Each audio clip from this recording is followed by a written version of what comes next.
Alam mo ba ang pinakanakakatakot na graduation party sa kasaysayan ng Pilipinas? Ito ang Ozone Disco Tragedy, isang graduation party na nauwi sa pinakanakakatakot na gabi ng buhay nila.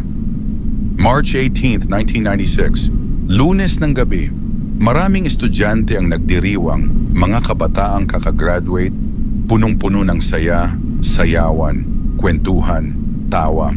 Sobrang siksikan, parang lahat gusto makisaya. Walang nakaisip na yun na pala ang huling gabi ng ilan sa kanila. Bandang alas 11:30 ng gabi.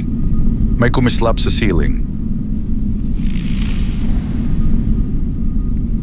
Mabilis na lumaki ang apoy. Umusok, dumilim ang paligid. Nataranta ang lahat. Lahat gusto tumakbo palabas.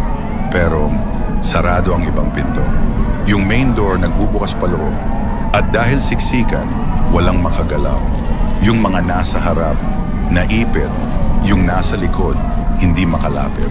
Ilang sandali lang na puno na ng usok. Mainit, walang makita. Yung iba niyakap na lang ang isa't isa. Yung iba nagdasal. Yung iba sumigaw hanggang sa wala ng tinig na naririnig. 162 ang namatay. 75 ang sugatan. Marami sa kanila mga estudyante lang, mga kabataang may pangarap, mga taong ang gusto lang ay magsaya. Ang lugar ng kasayahan naging katahimikan.